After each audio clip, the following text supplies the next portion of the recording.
Hello, and welcome back to the On the Real with Andrew podcast, where me and my revolving group of friends discuss any and everything in the world of film and TV. I'm your host, Andrew Washington, and today we're back again. Joining me today is my good friend Harrison, new to the podcast. Say hello. Hello. Hello. What's up? I was like, what should I say? Is there anything funny?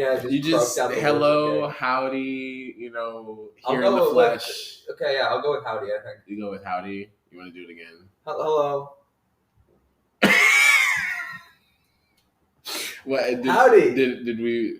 Do you want to take that again? No, it doesn't matter. No. I like You like how you went with it first. We can go through it as many times as you want to. No. I think I killed it every time I've done it. And I think every time it deserves to be left in.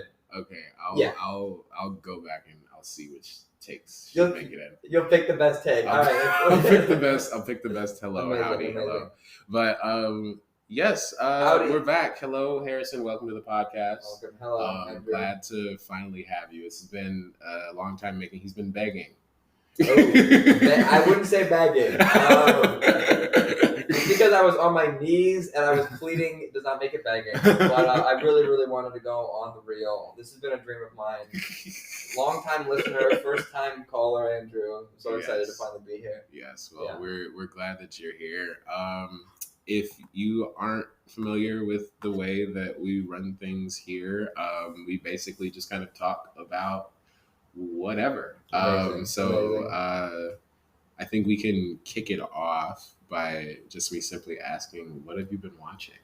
I actually saw Dune 2 last night, Andrew. Okay, like weeks late. Okay. Weeks late, but finally. This is true. This is the thing. I don't. This is the main contribution I'm bringing to the podcast is the guy who film major, screenwriting major, doesn't watch movies. Doesn't watch movies. Does not watch movies. I've never understood, or at least I feel like with you specifically, like just like film school students that don't watch movies. This is because I feel like, I Yeah. feel like you would really like movies, just like in general.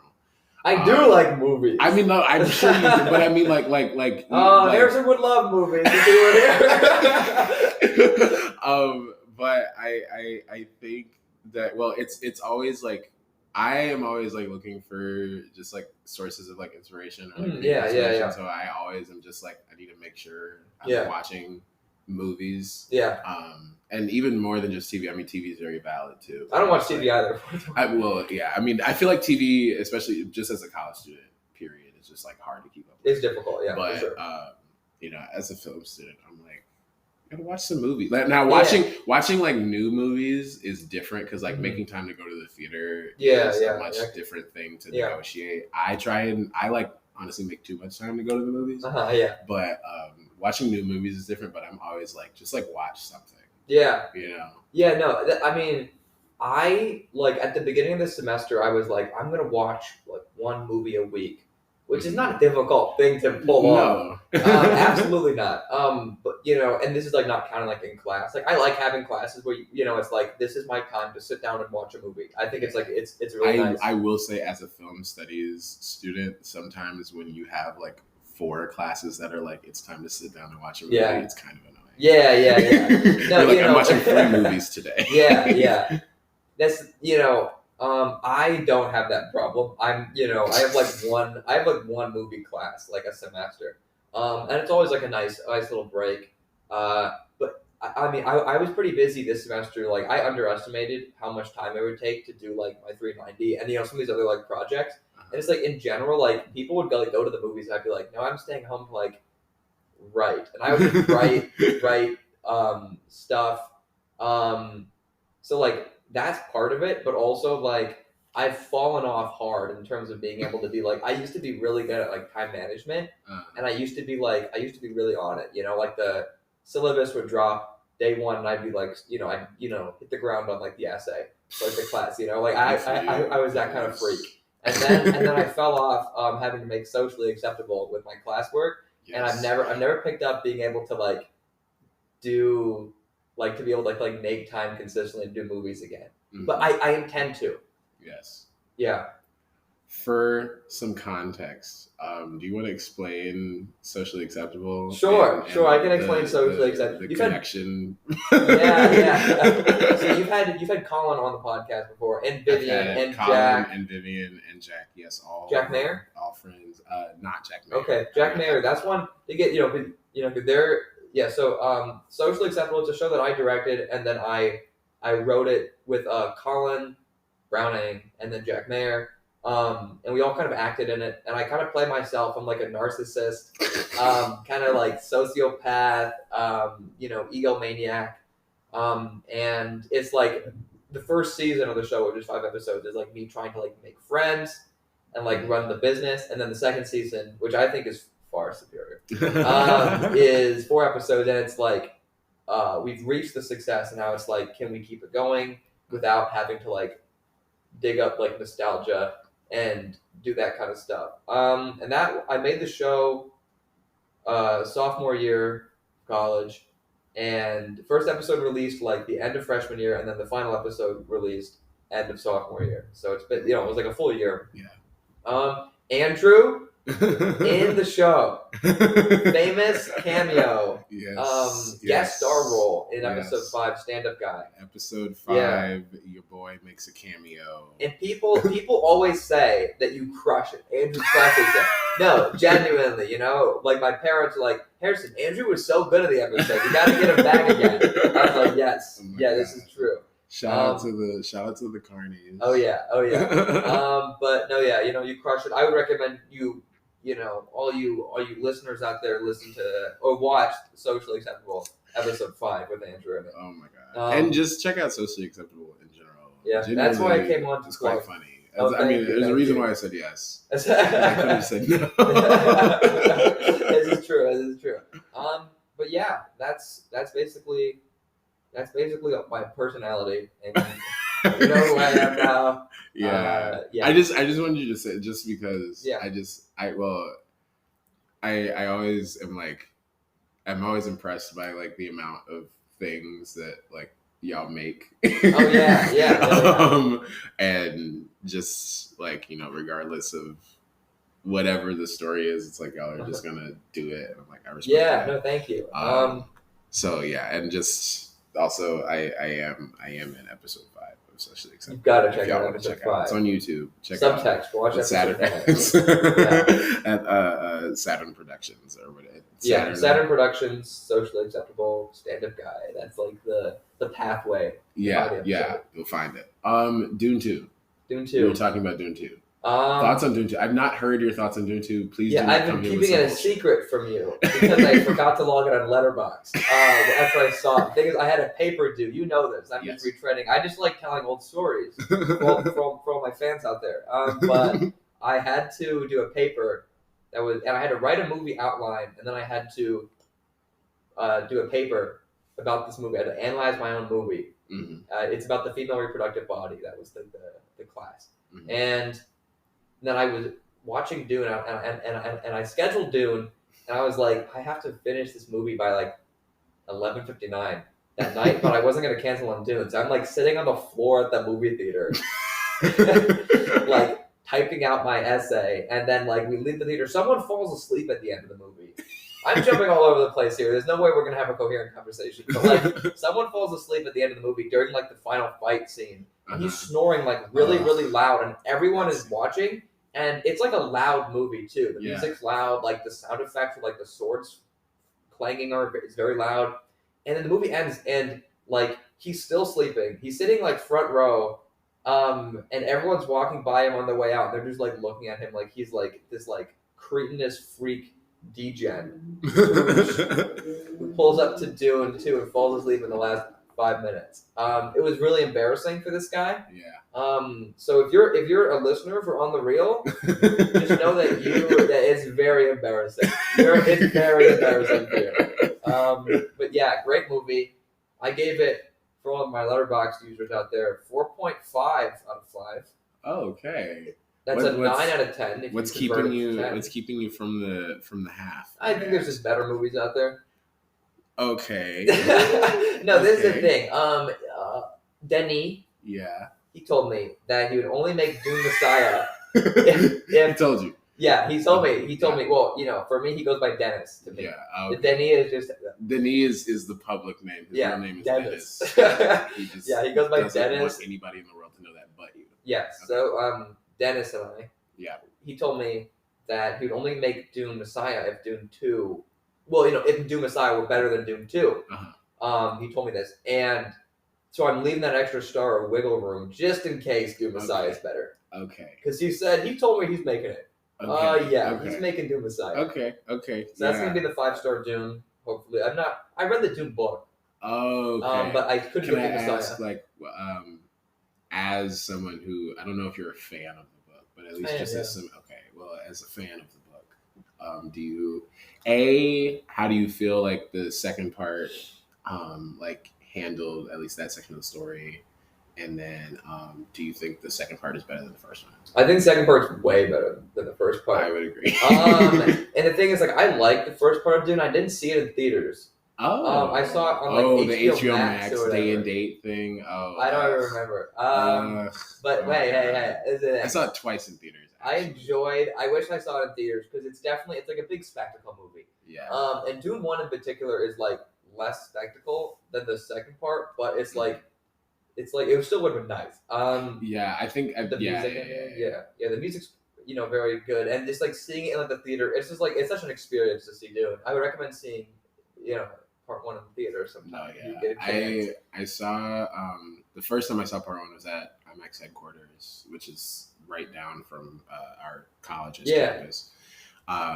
It was a press screening, and it was a strange. I've never been in an IMAX theater with a screen that big and so few seats. It was there were maybe 100 seats in the whole thing, but it was a full state state of the art IMAX. Where all of anything that gets filmed in IMAX or presented in IMAX gets mastered in that facility and on those screens and shit. So I'm saying I was really in it because of how fucking close I was to the screen and how loud and how good their system was. Yeah.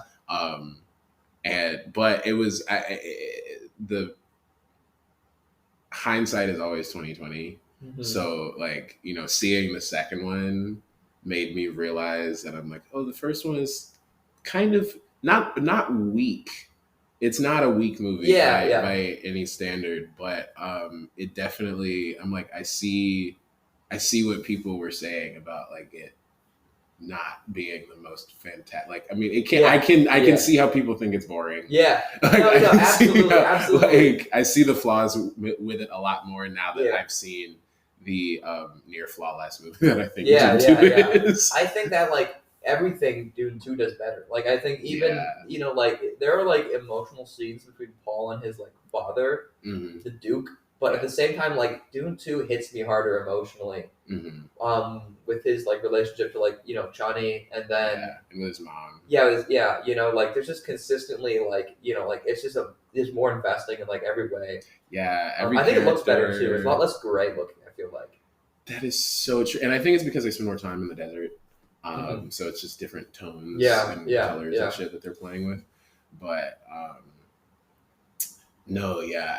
every character I feel is more realized. I mean, especially Zendaya's character. But I won't fault the first movie for her character being thin because I know that her character in the book doesn't become really important until the later part of the book that Have you read Dune 2? I haven't. Okay, she shows up about halfway through. Yeah, just the movie does. I know because Vivian is a big Dune head. Okay, yeah. Have you talked about this with her on the podcast, or is this new territory for on the Real Heads? I have, because I don't know, because I didn't start the podcast until sophomore year.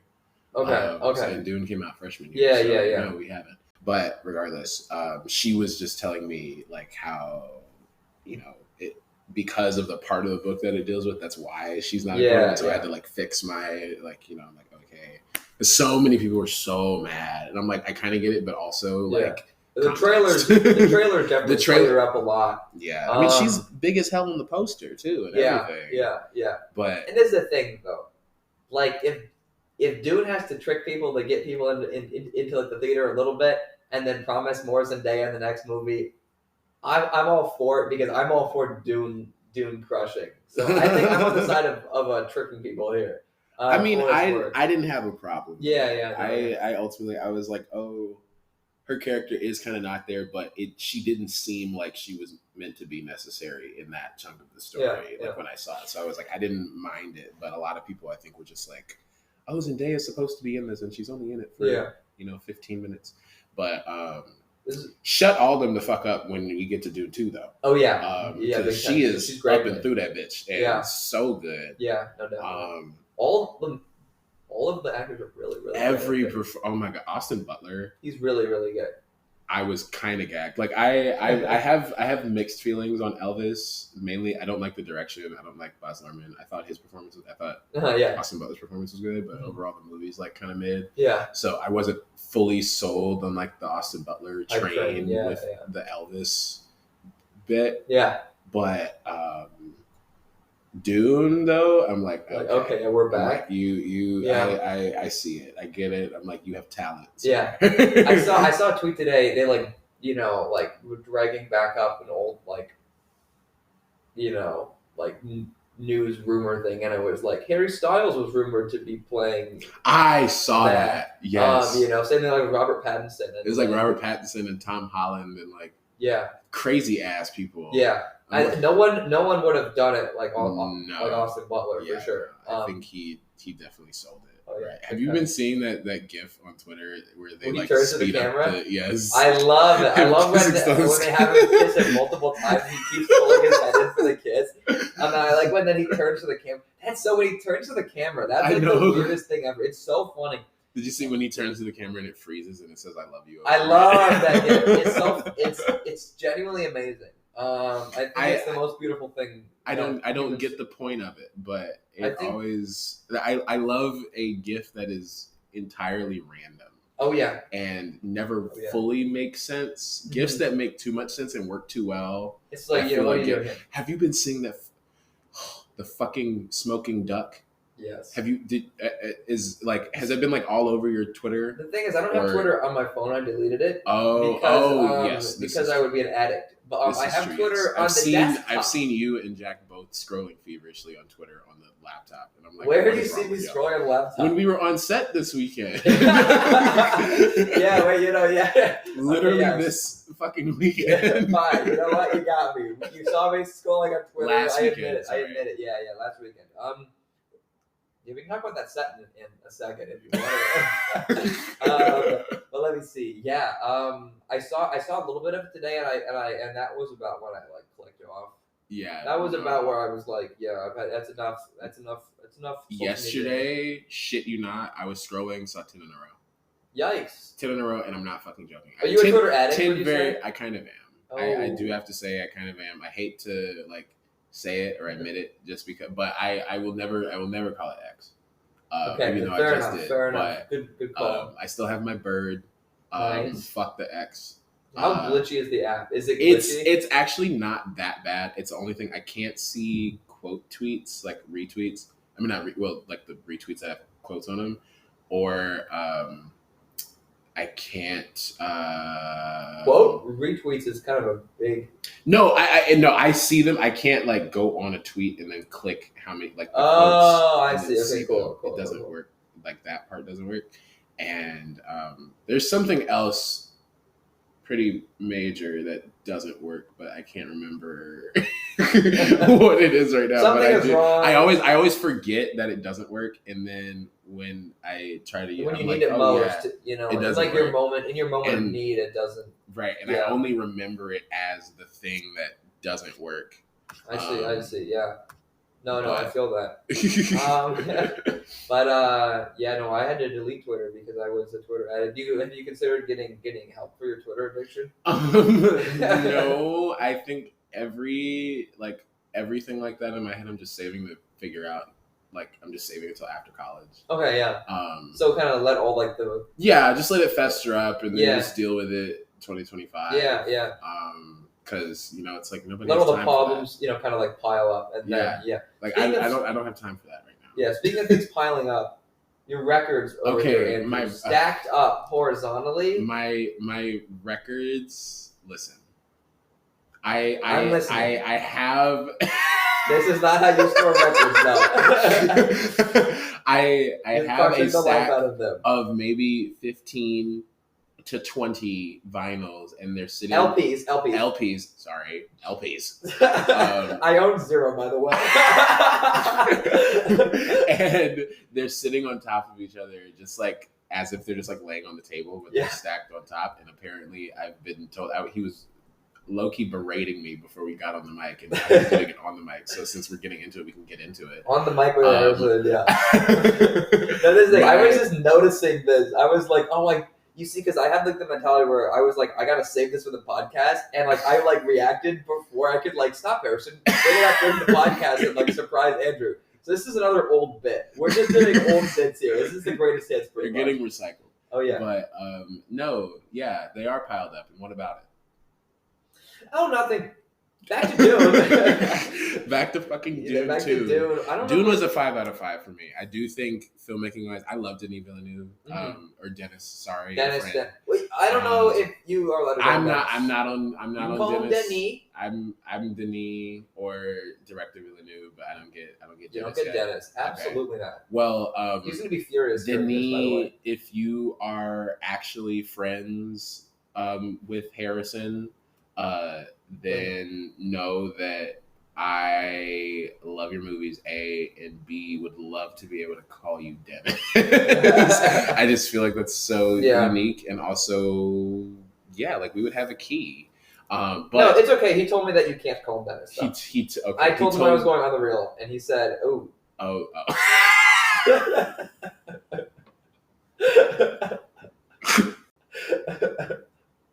okay."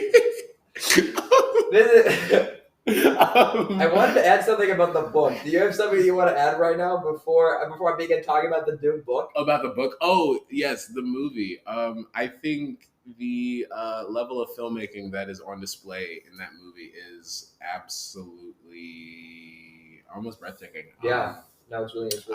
I saw this in IMAX in Las Vegas on like the Thursday before, on February 29th on Leap Day. Never seen an IMAX movie. Never seen a movie IMAX. And I was like kind of shaking the whole time, and not even. It was a mix of, it was really cold in the theater, and the sound was also just really loud. But I just feel like the magnitude and Twitter withdrawals, yes, and the magnitude of just the movie, and just like the sound of it. It's crazy. It's just so like it sucks you in like insane. fucking insane. Yeah. And I feel like that is one thing. I think the first movie did do that well, but I think the second movie, I just feel like nailed like the atmosphere. So much like better, and it feels more epic. Yeah, I think since they're kind of locked in like the desert, like the whole time, like, and seeing like the Fremen, like their like layers, and like riding the sandworms, of course, crazy. That like sequence. It's so my cool. God. It's really really cool. Consistently. I don't remember. Did the movie reveal that you can ride a sandworm the first one? I feel like there was a shot of someone riding a sandworm, but it was like in like the background. It was like, what is happening? think it was more in the background, because I do notice, like, the films are told from Paul's perspective. So it's like, I as far as he knew, or I don't know if he was fully aware to like that they could ride them in the first movie. I think in the books they were like, legends tell that the Fremen can even tame the sandworm, and he like myth, basically, like he doesn't, because let me see, the book, I couldn't get through Doom Messiah. I stopped the first 5 pages, but the first was very good. 5 pages. No, it wasn't 5. No, it was 7. Damn. No, I'm just kidding. I think it was probably like 20. Genuinely, I tried so hard. We all know this. Fans of On the Green Line tried really hard to get this book. But then the first book's great, but there's like a time jump in it, like 2/3 of the way in. I don't know if Vivian told you about 2/3 of the way through the first book. Yeah. So meaning that I was expecting it to go up, the first movie to go until the time jump, but then I was like, but there's not a whole lot of story after the time jump, because the thing is, the baby gets born in the books. Rebecca Ferguson, is that her name? Yeah. Jessica. She has the baby, and the baby, do you know this? The baby walks around and has the intelligence of all of the Bene Gesserit and is like really smart and talks in like riddles and stuff. They kind of alluded to. I mean, she stayed pregnant the whole movie, but like the baby was talking to her. Yeah, you know, and like the baby knew all because they didn't know that she was pregnant when they gave her all the juice, all the memories of everything.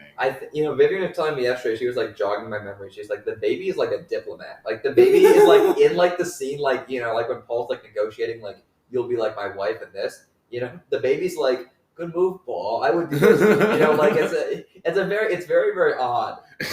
It's extremely strange. And I was really nervous. I remember ending the first movie and thinking people are going to lose their shit when they see Paul riding the sandworm. And 2, how are they ever going to do this baby thing? Because I was like... I mean, they got Anya Taylor-Joy. Yeah. They play the adult... This is the thing, though. It's like a 3-year-old. Okay? It's like a 3-year-old in the... And then the movie does away with like the time jump just by having there be like natural like time progressing and like almost like a montage type, you know, like he gets, you know, like wiser and you know, right? They destroy spice production and this and this. It happens a lot more naturally. And like the book, it's like end of part 2, it's time to part 3 or something like that. You know, like it has like it's like clearly there's like a divide happening.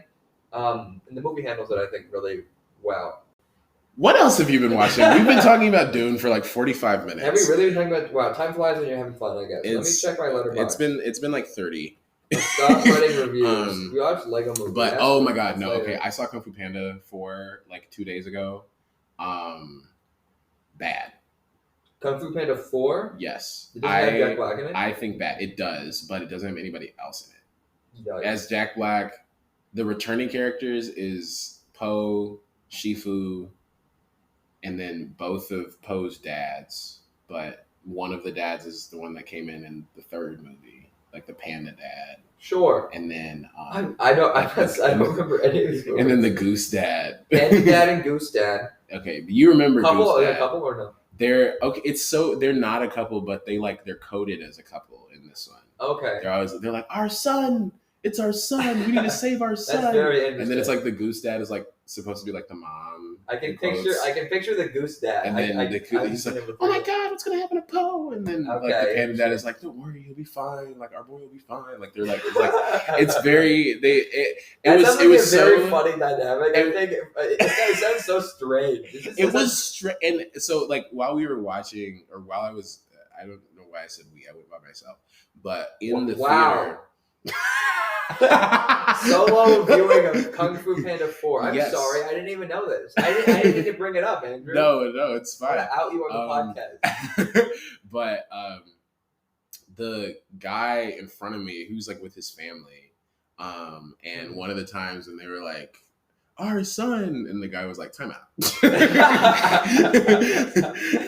Yeah. And I'm like, I can tell that that's what they're going for, but I'm like, I feel like it's very bold, A, and B, also, I just feel like it doesn't, like, they didn't need to, like, add the kind of, like, romantic, like, weird, like, layers to it. I don't even remember, because, like, they're not the at all. Was. Like, none of the, like, in no way are their characters supposed to be romantically involved at all. So I'm like, it's, like, I get it for the bit, but I do think it's strange and funny. I mean, not funny, but, like, funny, but not in like a good way. Watch, this is chapstick pop.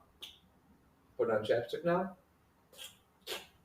That was just like chapstick. Chapstick lid put back on. This is an ASMR session now. Andrew. Yes. Have you ever done ASMR? No. On the reel? I haven't. No. ASMOTR? No. Oh, I'm cutting that out. I'm cutting that out. You're not cutting that out. Oh, I'm cutting that out. That's so funny, Andrew. The fans love it. It's so funny. Oh, I'm cutting that out. Oh, it's so bad. I considered like jumping in and you know like having you were like, no. Let me let him finish this. Yeah. See where this is going. No. Oh, it's bad. No, Andrew, please leave it in. Oh, it's bad. Oh my God, no. But no, let me keep griping about Kung Fu Panda 4. I think it's incredibly random. It feels like an extent. I literally was watching it and I was like, I feel like they forgot the theme song. Like it felt like a TV special for like the TV show, like the Legends of Austin show. I was like, where's the thing?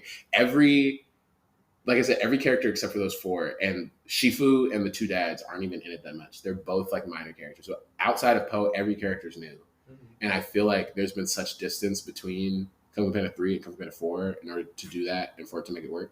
And of all the new people, fucking Aquafina is like the main new person. Like she voices the main new person. I do know. Aquafina? Yes. She annoys the fuck out of me. And I feel like I was talking about this with my friend yesterday.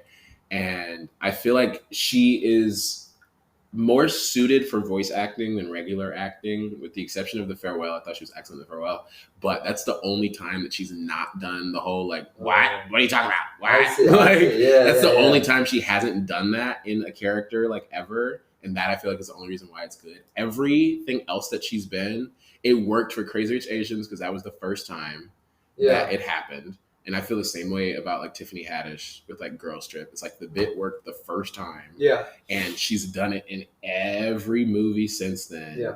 And it's only worked like twice since then. And even when it has worked, it hasn't been that great. It's only worked just because it's like it kind of fits. I see. You know, like I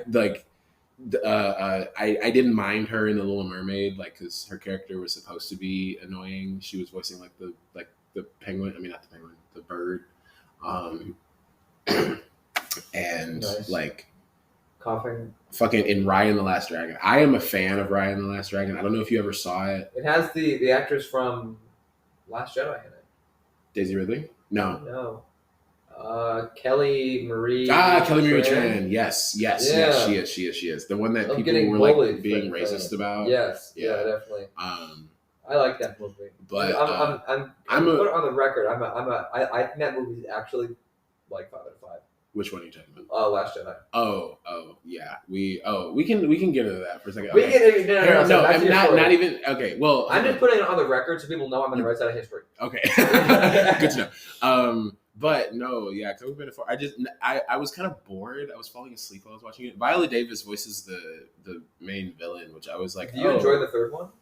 I don't mind the third one. It's not fantastic. Like the third one? Do fans like the 3? I don't really know, actually. It's kind of 3 also feels random, but it feels much less random than this one. Okay. Because it still has the Furious 5. It feels a lot more like, it just feels more like it's in that universe. Like this third one literally feels like a spin-off movie. Fun. But like not in a good way. And the end. Wait, stop. Just to clarify, you saw this with like a big group of your friends, right? Fuck you. But no, the end. So like the end credits is like Jack Black singing "Hit Me Baby One More Time," but that's just the song. Okay. So like the more I learn about this movie, the less I care for it. Silent Furious 5 cameos. Like they're there, but they're not speaking at all. They're just there, the person. So it's like, what's the point of having them here? They weren't here the whole movie because they explain them away in the movie. They're like, oh, Tigers is out kicking butt here, and Mantis is dealing with his wife, and Crane got into a Crane army, and like, don't ask me why. It's like, I see though. I'm like, where are my people? It was clever writing though to have Crane go join the Crane army. Or whatever you said. They literally when they explained it, I was like, oh brother. I'm like, y'all aren't even gonna like do it like creatively. Yeah, like this is the kind of movie I'm about to watch. Like it was weak. I was disappointed. I mean, I didn't have the highest of expectations. I hadn't heard fantastic things, but I love Kung Fu Panda. Mm-hmm. So I think, and I mean, it's not even that. Because it has the potential to get better, because I do think the second one is the best one. Really? So it's like, it's not even that like it peaked at the start. Yeah. Because I think it has the potential to get better. I was just like hoping. I was like, oh, it'll probably be good. Because I think the second one is fantastic. I think the first one is fantastic. The third one, I think is good. It's not on the same level, but it's still decent. This one I did think was bad, which I was kind of mad or annoyed at. But ruining Kung Fu Panda. Ruining Kung Fu Panda for you. I don't know if this is making you want to rewatch it at all. I saw the first one, I think in an empty theater with just me and my mom. And I remember, I think I've had this experience 3 times where the theater's been empty. Maybe it's just been twice. I I also saw The Tale of Despero. Shout out to that movie, which I also have on DVD, actually. I liked The Tale of Despero as a kid. I remember there was like a guy. Tale of Despero used to make my head hurt. We should have. Yeah. It's crazy. That movie's weird though. There's like a rat arena in that movie. Yeah. There's like a man made out of food, a knight made out of food. Yes. Oh my god. Which I read the book. Don't remember there being a knight made out of food in the book. For what it's worth. I forgot about that until this very moment. Yeah, that's what I like to do here. Because I remember him talking, and he just kind of like when people that are made out of food talk, they talk very like I don't know how to represent it audibly. No, but like for like our video listeners, do it for our video watchers. They they kind of they like bounce around in this weird way, and it's like I don't know who was like the deciding.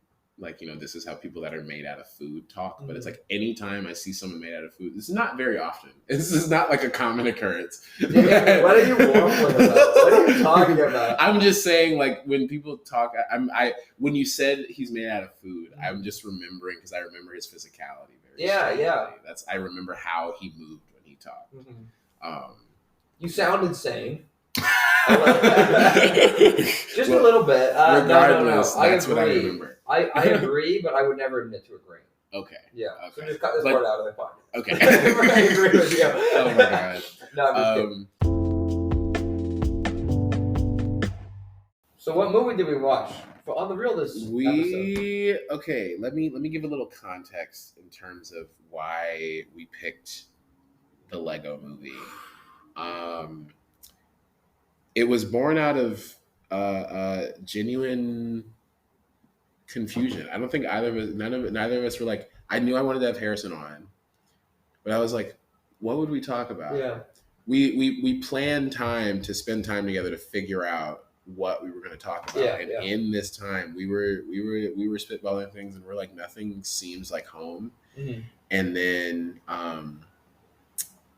Harrison, out of nowhere, said, "What about Flushed Away?" Oh yeah. That would have been fun, I think. That snowballed into this grand, us looking through everything and trying to see, what can we talk about? And then, but we were, sticking with Flushed Away because we're like, let's see if we can find something else, but, Flushed Away, it's hard to beat. Know that's right. And we came upon the Lego Movie and also Zootopia, I think. I pushed hard for Zootopia. And Andrew, you are a big Zootopia fan, right? I am a Zootopia fan. But we at the end of it though, we were set on Flushed Away. I think we were pretty sold on Flushed Away. We scoured and searched the internet, all of the legal varieties at least. Of course. And could not find Flushed Away. No, it's not there. For the price of free.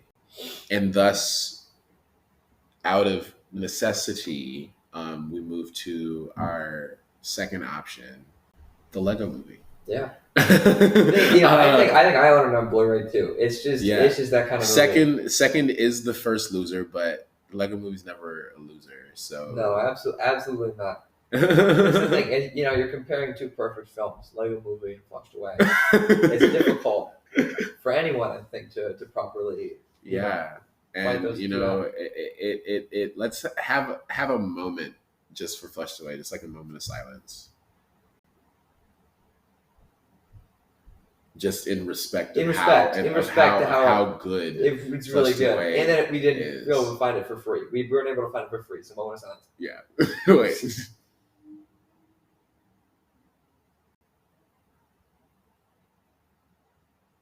That feels right. I think that feels right. Yeah, it's a good call. You did a good call on your part. But yes, so shout out to Flushed Away, love Flushed Away, but we're here today to talk about the Lego Movie. Where do we even start? I based my whole personality in whatever grade it was. Fifth or sixth grade. You told me this. Yeah, so around this movie. Elaborate. The song, everything is awesome. And you see, because this was back when I believed that it was stop motion and not animation. Right. Okay, very reasonable thing for a little guy to believe. I'll say that. Yeah. No, especially after having rewatched it, because I ask you at one point? I was like, Did I ask you like how did they animate it, or like is it like? I feel like this came up during the set that we were on. I feel right. No. Like while we were watching it, I think it was because of the I was looking at the Craggle, and it looked so real, and I was like, how did they shoot this? I was like, did they shoot this like for real, or did they shoot sequences or parts of this like for real? Obviously, some parts were live they were able to scan like the big Lego models, like they built them and then they scanned them in or whatever.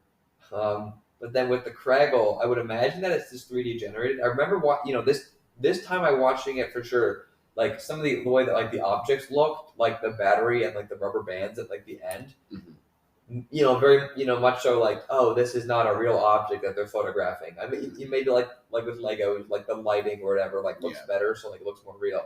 But particularly with the way that like they light all of the Legos in this, like the way that like it like looks like the plastic looks on screen is like genuinely magical. Yeah. No, I think that particularly the bit in like the Western town, all of like the colors and like the lights playing off it, it's like this is like such like a perfect display of that which stop motion could never capture. I also interesting.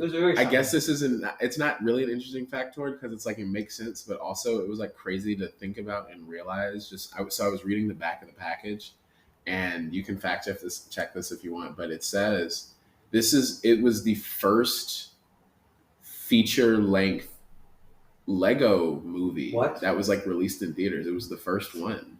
Is this bait? Is this a bit? No. What about Lego: The Adventures of Clutch Powers, Andrew?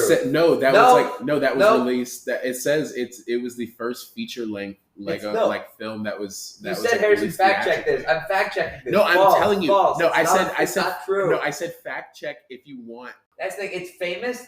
I remember I've seen people talk about this like on like the advertising and the posters. I've not found an answer yet. But how long is this a feature length movie? Yes, it's feature length. How long is it? It's like. And was it released in theaters? Because it doesn't seem like it was. That's it. Okay, this is the thing. I'm trying to figure this out over here. But if it released in the thing, it's definitely feature length. I've seen this. I watch it like every week. Every week. We do a little bit. An hour and 18. That's not. Toys. It's longer than Toy Story, Andrew. And you're Harrison, gonna what? No, is Toy Story? No. Is Toy Story 2 the first feature-length Toy Story film, Andrew? Toy Story 2 was directed. Well, it wasn't directed. I'm talking about the length of the movie. Are you following? No, I am. I feel like I'm losing my mind. No, but I. Toy Story length. This. No. That. Hour. Clutch Powers was not in theaters. If Clutch Powers if it was in theaters, then it's actually over for you, right? You admit it? Yeah, but I'm gonna stand on it. I'm gonna stand on that shit. Clutch Powers. See if it had a theatrical reception. The film grossed $69,000 in South Korea. That means they were in theaters. Theatrical release. In South Korea? It seems like it. Not the average here. is $613 per theater, Andrew. In South Korea. I think it opened in the United States too, I would imagine. But that's the thing though. If it's grossing money, then isn't that not like DVD sales? Or like TV ads? It would be. You're not winning. I'm not winning this argument right now, but you're wrong. Like right. Like you're not winning in the sense that you are wrong. I'm pulling up Box Office Mojo, Andrew. Oh my god! Like original release. No, South the Lego Korea is the first full like Why did it only release Hollywood in South Korea? produced like Lego animated movie release. It's literally on the fucking DVD case. Anyway, regardless.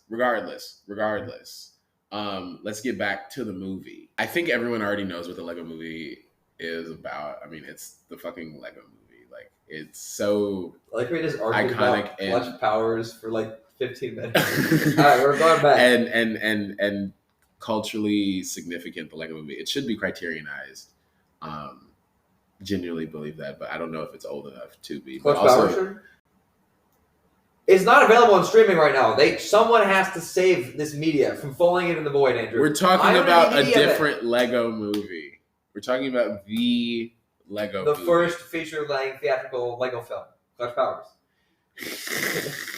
We're talking about the movie that we watched for this podcast, which is the Have you seen the Phil Lord and Lego Christopher Miller directed video? It's like Lego Go movie. Mini Man Go. Have you seen that video? My childhood is so devoid of Lego. Wow. Legos. Yikes. I was not a Lego kid at all. I was a Lego boy for sure. I didn't watch any Lego media outside of the Lego movie and the Lego Batman movie and the Lego movie, the second part, which we can also get into once we start getting into this movie because we've been arguing for 10 minutes and we haven't started talking about the movie yet. Petition, make Lego Clutch Powers 2. In 2010, Lego released their first feature-length movie. This is a petition that anyone can write, by the way. Their first feature-length movie, The Adventures of Clutch Powers, otherwise known as the greatest Lego movie/commercial of all time. Can you get closer to the I thought that was very, very funny. And no, it doesn't prove anything on the argument. But no, I was on like the Lego.com website. So many great Lego videos. There are a lot of good Lego Power Miners and Rock Monster videos. Back to the Lego movie though. Fantastic film. Yeah, do you want to give a Harrison summary? A summary of the movie? Let me think. So we got Emmett, right? He's our main guy. Extremely relatable. Yeah. And he's super normal. He follows the instructions of Bricksburg. Yeah. And but then one day, and he's very, very normal, right? But he falls down this hole. Finds the Lego piece of resistance, which is it's like a 1x1 red brick that he wears on his back. Mm-hmm. It gets trapped to his back. Yeah, it's like glued to his back. Some would say by the Craggle. It's crackled to his back. We don't know what the Craggle is. Yet, at least. Yeah, we're not in this until an hour in. Fair, you're good. He has the piece attached to his back. Right, the cops are like looking at you like, guy, why do you have the brick on your back? It's the piece of resistance. And there's a lot of and then Wild Style saves him. And then they go to the desert and Batman shows up. And it's like, we got to get the piece of resistance onto the Craggle because more business is going to end the world on Taco Tuesday. Mm-hmm. The S is silent. Or no, not yet. We don't. Well, the S is silent on different tacos. What is this bit? The tacos with the sound. That's from the movie, right? What? No, yes. It's in What's the joke? What's the joke in the movie? It's like because he's when Lord Business is talking about what the taco, like what he's like the it's an acronym, but it spells TACOS. I remember this. No, I remember. And he's like, my memory's been jogging. The taco. A lot of good jokes in this movie, I think. Yeah, and very, very fast too. I think Lego Batman's funnier. I think that movie is like really just fast and furious with the jokes. Yeah, it's it's genuinely overwhelming. But Lego Movie's the better film. I think it's actually perfect. I think. No. And Lego Batman is not perfect, although it's a very, very good Batman movie, and I think it's a good this movie in general too. No, yeah. But so the Lego Movie though. I was obsessed with this movie when I was younger, but when we watched it, I realized I don't think I've seen it in full really since maybe before high school. Yeah, I don't think I've seen it in full since probably like 7th or 8th grade too. Probably because I saw it like twice in theaters, I think. Mm-hmm. And then I've seen it a bunch of times. I probably only saw it once. I used to be very anti rewatching movies in theaters. Why? Because I was like, if I'm going to the movies and like spending time, like, why would I spend time seeing something I've already seen? I always try to see something new. Yeah. Or I at least used to. Now I care less. Yeah. But I used to be. So I highly doubt that I saw it more than once. The only circumstances under which I would see a movie again is if my grandma wanted to see it. Because I almost always saw everything way before my grandma would, and she would just wait until I'd get in town to see movies. So that's the only time I'd like rewatch anything, or I would see anything again in theaters. But I once I had it on DVD, I mean, you can see it sitting on the table. It's kind of Classic. You see the box. It's like worn out a little Yeah, bit. the box is all like roughed up. It's like falling apart. It's like sticky. It's like why? What's wrong with it was in my household we watched it a lot. What the hell is that supposed to mean, Andrew? No. The box is crusty, Andrew. What happened in the movie? I used to take DVDs to my grandma's house all the time. Okay. And so maybe it was like a made it in the transit travel kind of deal. bag. Yeah. No. I used to take like 20 something movies each time. Yeah. Back to the Lego movie. Talk about you were giving a summary. I don't even know. Yeah, no. You also don't have to give a play-by-play of the whole movie. I think I did all I can to give some context to what I did all I can. It's like The Matrix, Chosen One. Yeah. But it's like Legos, Emmett's in it. My boy, Chris Pratt. I think Chris Pratt's very good in this movie, if I'm being honest. Really? I think he's very funny. He is. I don't like to give Chris Pratt credit for a lot of things. Of course. Just naturally. No. I agree. But when he's right for a role, he's right for a role. He crushes this movie. He crushes it. And this is the first Chris Pratt movie I'd say. I don't know if Guardians of the Galaxy was before or after this. I saw it later. It was the same year. Okay. And I think Lego Movie technically was a little bit before because I remember Guardians of the Galaxy was like August 1st. Okay. 2014. And so Lego Movie was definitely the summer. But a little earlier, maybe June. It gives June, maybe June or July. So yeah, but they were the same year. Cool. 2014 was when everyone kind of was like, "Oh yeah, Chris Pratt exists." Wait, and Jurassic World, that was 2015, right? That was 2015. Okay, yeah. Yeah. I'm tracking the Chris Pratt timeline. The Guardians of the Galaxy was the real blow reason up, that made his career explode. Yeah. but Lego Movie definitely helped. Cause, because it's a better film. It's fucking Emmett Brakowski. He's been pretty fantastic as Emmett, I think. Yeah. Yeah. I think all the voice actors do a very good job. I think. I'm a pretty big fan in general of like all the performances. Uh-huh. I think Morgan Freeman's very funny. I honestly, because it's been so long, I forgot. Like I forgot that everyone but Chris Pratt, was in it. So yeah. I think. No, and the thing is, like, I came back to it this time and I hadn't seen it in forever, and I've like since seen Community and stuff, and now I'm like, oh, now I know, like Alison Brie. Oh, okay, is yeah, I was like, Chris Pratt was or nice. whatever her name is. Yeah, but like that, like, and like same thing, with like It's Always Sunny, right? Charlie's in it. No, we were talking about this while we were watching the movie. How I feel like most people in this voice cast I was introduced to through this movie. Yeah, and then we just like caught up with it. And it's like, oh yeah, these are these people. They're famous. Like all these people are in Jonah this Hill's movie Green together. Lantern in it, I think. The Jonah Hill and Channing Tatum great Easter amazing. egg. Okay. Back to we said we'd get into this about Jump Street. Wait, let's pause here. I'm gonna go to the bathroom real quick. Then Andrew, I will return and I'll explain so much about 22 Jump. Yeah, so the Jonah Hill Channing Tatum Easter egg in Lego Movie, we were getting to the Jump Street conversation. Yeah. Which is related because Lord Miller, the geniuses. I hope me saying that's not gonna come back to bite me. Ooh, I think wait, so they wrote and directed this, or did they just direct it? Or did they just write it? They wrote and directed the Lego Movie. They wrote and directed both the Jump Street movies.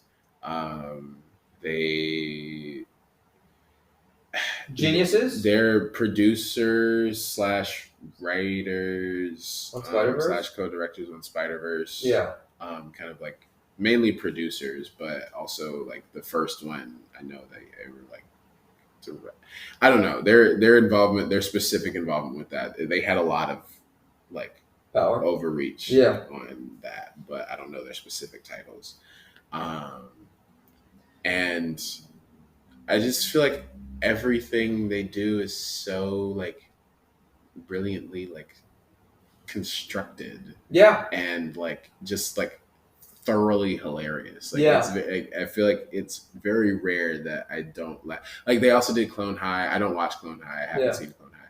But The show. I've been told that I've been told that Clone High is really funny. And they're producers on what used to be one of my favorite shows, a show called Last Man on Earth, or The Last Man on Earth with Will Forte, and other shit. I can't think right now. But regardless, anyway, yeah, I think everything they do is genuinely hilarious.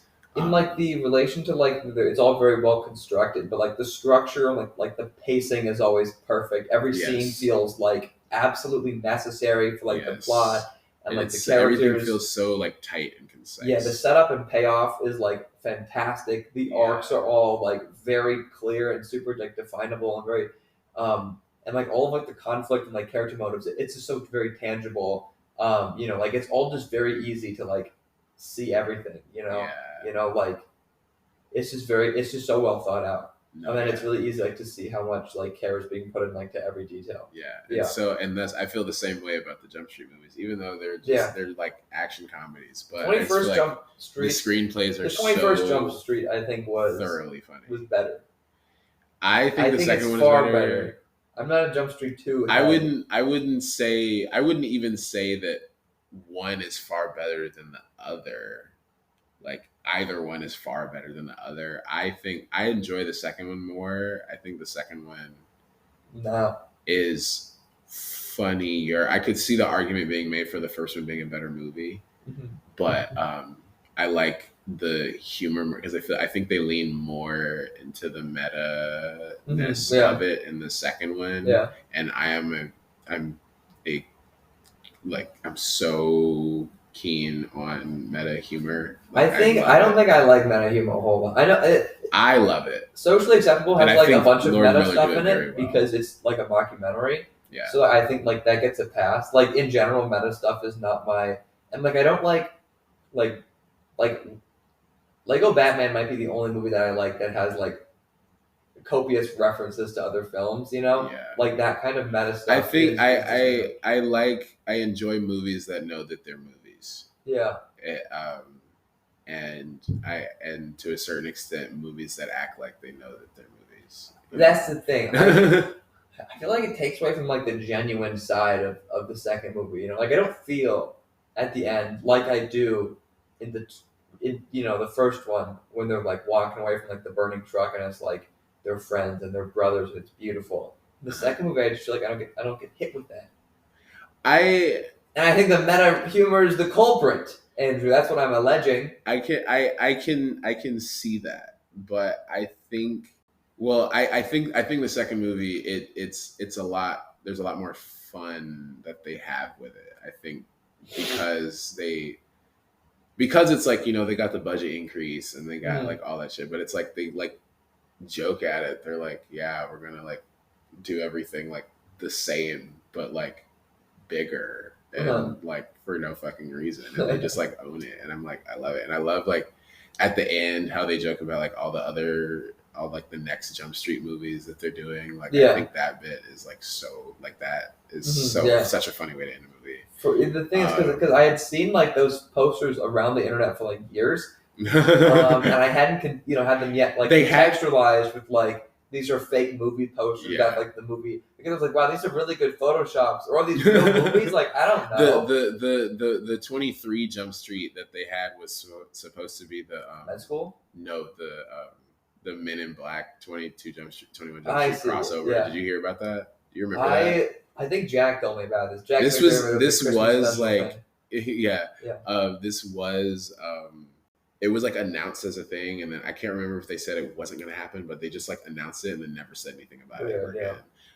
But they were like planning to do a Men in Black Jump Street crossover movie. It was going to be called MIB 23. Well, it would be pretty awesome, I think. And I'm like, what the fuck? Because I'm like, in no way are those two movies connected at all. Like I never would have thought about those two movies in the same universe ever. And also randomly am realizing I think about the Men in Black movies very little. I've never seen one. Really? Yeah. I own all of them on DVD. I used to love them. I once like after because the third one came out in like 2012, and I saw that one in theaters. And there's a bit that like used to like creep me out like every fucking time. Oh my god, because the guy's hand opens up. It's crazy. How? Do it. No, he's like because he's like an alien, and so he has like this like spider that like lives in his hand. Oh yeah. And so, but it like looks like, and it's like his hand like opens up, like he like does it. You had one of those like a couple years ago, out. didn't you? Like a hand spider. No. Oh, no. That's maybe another Andrew that you know. Yeah, another Andrew. He has a podcast actually. It's called Behind the Wheel. With Andrew. He drunk drives. He drunk drives live on. That I would listen to that. Quite frankly, I think that was there's not Rihanna. Vogue. Oh my god, I'm sorry. Me scrolling on Twitter in the middle of oh my god, Twitter addiction, Andrew. No, look at this. Like, look at her. This is gorgeous. That's pretty awesome. This is gorgeous. Your addiction. You're coping with your Twitter addiction. Retweet that very quickly, like the next one, close my phone, open it back up because I saw a tweet that I think I would like. Wait, hold on. Actually, never mind. This is vile to have to watch. Okay.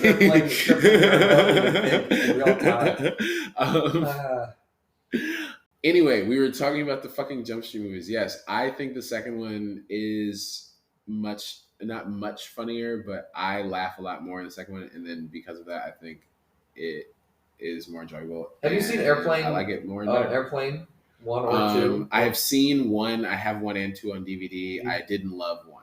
I think 1's like one of the funniest movies ever. I love Airplane. Really? I could see that. I think it's great. I like the very like literal like weird. That movie has some meta bits in it too. I think. Oh yeah. But yeah, it's just so funny. It's so sharp. It's so weird, and I struggle with weird comedy because I always think that I like it, and then I actually sit down to watch it, and it's like. I like it a lot. And I mean, I don't know how it's like. You see, it's a pretty unique. Like Airplane, I think is like like so like stylistically just like itself. It's just I think like a really like distinct movie in like my mind. It's like a parody movie, but like of nothing. It's not a parody of anything. But it's a yeah. But the second movie just takes all the same jokes. It like genuinely like finds a way to repeat like all of them. So like if you. Is the second one the one with Kareem Abdul-Jabbar? I have no idea. I've seen the first one. I don't know. He was like the pilot. Oh yeah, that's the first one. The first one. No, I would imagine they probably brought him back for the second one, and they were like did like the same joke again because they do that kind of thing all the time. Like they just like repeat the joke like exactly as it was from the first one. Like remember the first one? It's so embarrassing. It's like. It like doesn't try anything interesting. It's like the exact same plot, the exact same. Are you equating this to the Jump Street movies? I feel like they do some of that stuff where they like we're doing it again, and it's like that kind of stuff. I don't like like Airplane 2. It takes that's part of what I think is really funny about it because it's like they do it, but I think they know that it's like corny. I'm not a fan of this. Because of that, like I like it's a very delicate like line that I feel like it's like very well because there is a way to make meta humor bad. Like it can be bad. I will give you that. Mm-hmm. But when it's done very carefully, and I feel like part of the lack of care that they have with doing it is like intentional. And I think that's what makes it funny. Yeah. No. I understand the argument. Because I see why of how people in your like face that movie. they are about it. Like, I think that's what, like, the obvious, like, they moved us across the street, and then like the building next door is like coming soon, like 23. Like, I'm like, it's funny. Mm-hmm. Like, no, this is the thing. It's very entertaining. I think it's a very entertaining movie, and I definitely see why people like it as much as they do. It's not like it's like a mystery to me. Like people like my name's Jeff. You're no enigma. That's not that's not the part that I even think is funny. I'm talking like the part like near the end when we've already had the same conversation. I think and Jillian Bell about my name, Jeff. Well, no, but the part near the end where it's like Jonah Hill and Jillian Bell are like fighting, and then she's like, "Are we gonna kiss right now?" And he's like, "What?" She's like, "What? I can't tell. I can't tell what's going on. You're giving off this vibe." And she's like, "There's no vibe." He's like, "What? Do you want to kiss?" Like it's so stupid. Yeah.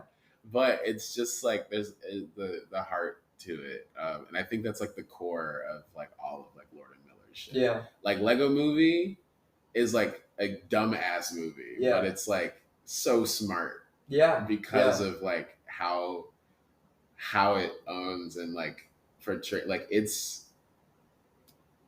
it has a very like juvenile sensibility about like every part of it. Mm-hmm. Did they make Mitchells and the Machines too? Yes, that's another. I mean, they were producers on that. I've been meaning to try to watch. That movie's really funny too, and I feel like it has a similar. Yeah. Did they make Cloudy with a Chance of Meatballs, or was that not? Yes, they did, and I love. Okay, yes, I watched that one recently, and I love Cloudy with a Chance of Meatballs. Directing, and like they wrote it and directed that. Okay, yeah, awesome. That's super cool. But so like, oh my god, they make the best animated movies. Like them and Guillermo del Toro are just like fantastic two animation ends of, like, directors. The spectrum in terms of animation. I know, but they oh my god. Regardless, yeah. So I the same sentiment extends to the Lego Movie. Yeah. And even the range of the Lego Movie humor to like Jump Street humor, and like everything in between, or even like because Cloudy with a Chance of Meatballs, I feel like is even more like for children than the Lego Movie. So like even the range from that to this, and like Clone High is like I feel like between Jump Street and like Lego Movie. Lego Movie and Spider-Verse I feel like are in the same. Just a mental. I see that. I feel like Lego Movie and Spider-Verse are in the same realm. I feel like in terms of like demographic and outreach and vibe. Cloudy with a Chance of Meatballs is more explicitly for kids. Like Mitchell's versus the Machines. Mitchell's and the Machines I feel like is between Cloudy and like Lego Movie Spider-Verse area. And then after Lego Movie Spider-Verse area, when you get into like Last Man on Earth, like the show, and like Clone High. Clone High, I feel like is much closer to Jump Street than like anything else. But Clone High is still like, it's still pretty safe for TV. I mean, now it's on HBO Max. I don't know how much they've owned up to that, because how a lot of shows, like once they get on streaming, they just like go crazy. But anyway, regardless, I say all that to say the range. Yeah. The range. They have range. Absolutely, I love them. I feel like they've come up a lot on the podcast, just in random, talking.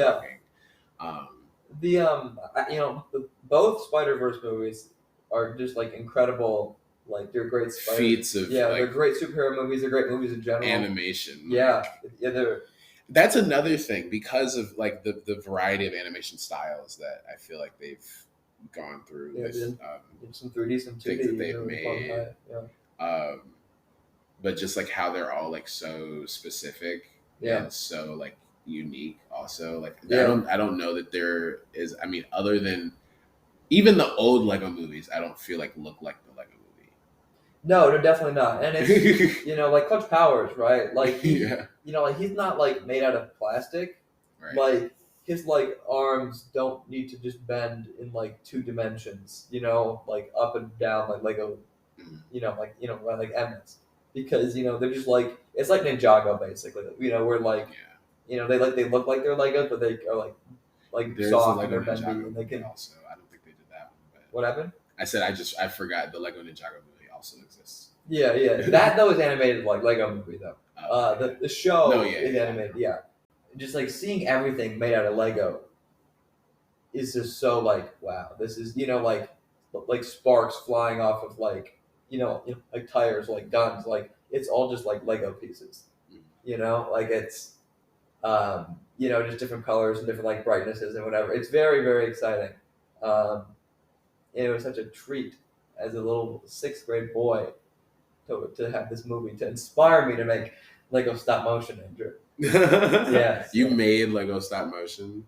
I made so many Lego stop motions. I feel like that tracks. You see, for the Saturn Productions YouTube channel, for those of you who watch, who have seen Socially Acceptable now since hearing the podcast, the channel started off with Lego stop motions about Lego like Lego Star Wars Battlefront, like the 2004 game, and then those got like lots of views. I posted them on like the trivia app Quiz Up, and I got crazy views, Andrew, on the Quiz Up. Love Quiz Up so much. Have we talked about this before? We've not talked about Quiz Up ever. It's just so funny that it's getting brought up. My God. Okay, no, it came up. So I rewatched. It's all gonna tie together. I promise. I rewatched Forrest Gump recently in the last few weeks, and it was just sparking memories because it's like one of my favorite movies. It's like the top 5 for me. Right. But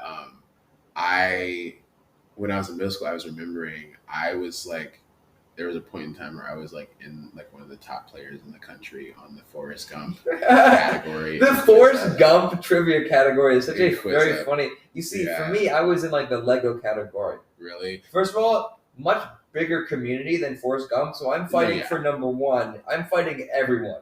Oh no! Like it's me versus the world. Forrest Gump. There's like no fans. I'm sorry. No, it was definitely a pool of like 300 people that were probably playing it in the country. For me, I was fighting like a couple, like probably like 100 million or something. It's like actually a crazy number, Andrew. But I got huge views.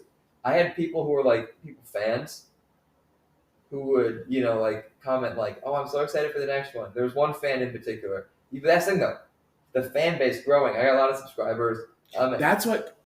Never mind. The thing is, I stopped making Lego stop motion, and I go into like game design and like some 5 Nights at Freddy's theories. Those got phased out too. Oh my God. Yeah. Like game design and short film and like animation. Like hand drawn stuff, and everything bombs in comparison to Lego stop motion. So I had all these subscribers, and I had like all of my YouTube subscribers are from like my game, and then not my game, my Lego stop motion. And then later, like I got a couple subscribers, just like a 2 or 3. Okay. From all my other stuff combined. Okay. It's you see, I refuse to sell out. Okay. Yeah. Yeah, I don't know how we got there, but Congratulations by MGMT, the album. They refuse to sell out. What? You know, congratulations, right? No. Like Time to Pretend and Kids and Electric Feel, the MGMT songs. I don't know who MGMT is. It's like bum bum bum bum ba da da da. Kids. Kids. No. That's a thing. A little dark age. This is so embarrassing. I don't know where this bit is going. No, I refuse to sell out. That was the point of the bit. And listen to congratulations. Oh my God. Regardless, yeah. Do you have anything more to add about, like, specifically about? I feel like we've never talked specifically about the Lego. I really like how we've just completely skated around talking about what we were supposed to do. We completely. I feel like by the introduction, you can get a sense of like how unattached we were to like it as the topic. Like I picked you up earlier and we were both like, I haven't thought about this movie since we watched it 4 days ago. Maybe I was just thinking of like bits to do on the podcast to like, not to like, have like a thing we could both kind of like, oh, like they're doing a bit together, but like to like ruin the podcast. Like you did tell me that you wanted to like destroy the reputation. Did you say that? Something along those lines? I've said that several times. Yeah. Well, I feel like we kept some. I feel like I'm gonna listen to this back when I edit this in a couple days, and it's gonna be like what the fuck? It's gonna feel like gibberish and nonsense. You can't axe like all of like the weird bits. You gotta leave it all in, and this will be like the acid trip episode where where it's like, oh my god, like the walls are moving, and I'm watching on The Real Dangerous. Oh my god. But no, yeah. So that, do you want to? I mean, Lego Movie's a 10 out of 10. I don't even think we even have to. No, yeah, actually perfect. Yeah. But I hadn't seen it in forever, and I was noticing jokes that I wasn't like getting before, or like musical cues. Like I never consciously registered that like in like the saloon they're playing Everything Is Awesome on like an old time. You told me that, and I'm like, how? Because I feel like it was very. I noticed like the first time I was like, I've seen it so many times. I've seen it like this is like the 7th time I've watched it, but it's been like they were all concentrated back in like when I was dumb. So now that I'm like really really smart, I get things like that. I can pick up on some of like the subtle Lego jokes that are happening here. And I really appreciated like it's very emotionally genuine too. Yeah. Like, I feel like a lot, it's not like a Marvel movie that like cops down on having the emotion by like, the shade. No, there's a thing. Those, they consistently, right, they would undercut emotion with, with like a joke or something, right? To like avoid being like, oh, we could potentially be embarrassing because we're being emotionally honest. These movies are not scared to like get quote unquote like embarrassing, right? Like to risk not being seen as like cool because of the emotional stuff. Like the Emmett Wild style stuff is great. The stuff with the kid and his dad, also great. And I like how all those storylines like interconnect. Yeah. It's like, I remember like my favorite line from that movie ever since I was a child is when Will Ferrell is like, that's a suggestion. It's just a suggestion. It's a suggestion. You told me about this when we watched it. Everyone dying laughing. Yeah. It's a really funny line, and they cut to like a really weird, like a wider angle, like he just looks ridiculous saying this line. It's great. It says it's for 12 and up. That's a suggestion.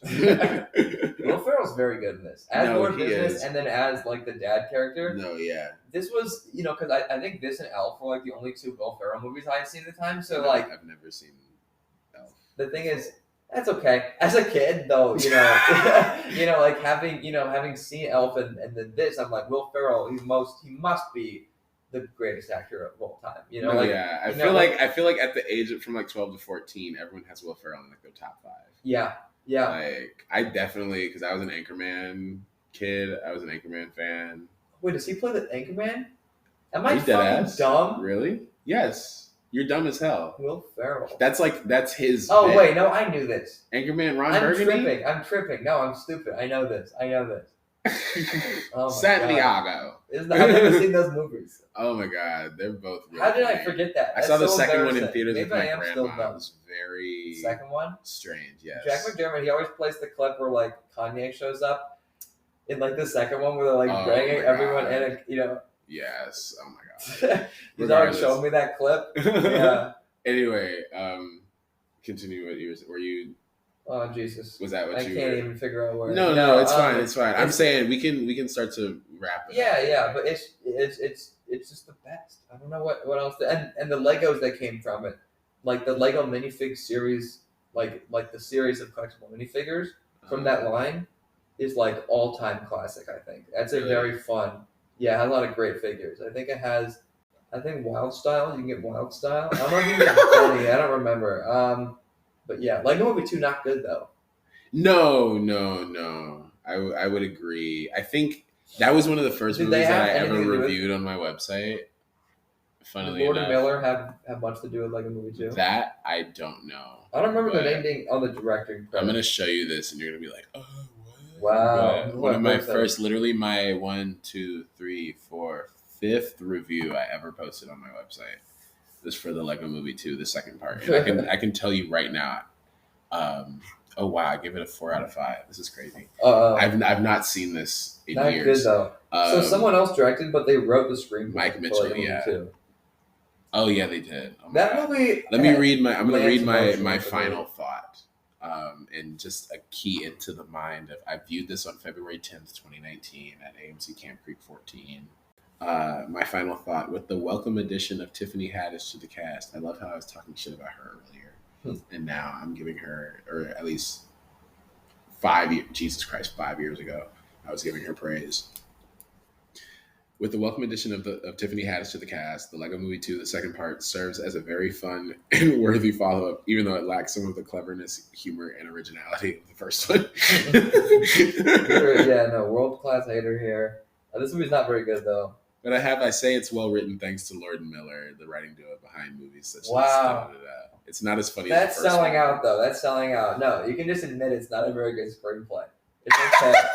And, I'm telling you, in 2019, I apparently thought the animation is better. I think for what it's worth, but it's like marginally better. I think that it's a good-looking movie. I think this. I put a disclaimer at the end. It says it does not end on a cliffhanger, so I would not think it far-fetched for there to not be a third. That's the thing. There is this oversaturation of the Lego movies hitting the market at like the same. I don't know. It's like. Lego Batman's great. I never saw Lego Ninjago, but I never saw that. There were just too many Lego movies, and kind of like the jokes that they would do, because they all have a very particular style, right? Yeah. Beyond just like the animation, like the humor. It's kind of like a very similar style of humor, and I think it just wore thin on the audience, and it's like I don't need to see another advertisement movie. Thank you for coming on the reel. No, yeah, it was such an exciting experience. A wild ride. I think. Oh yeah, listening back to this, I don't ever listen to podcasts. This is going to be my own. My first podcast is going to be the one. You're going to listen to yourself. I've been told by several people that have been on the podcast they do not want to listen to the episode that they're on.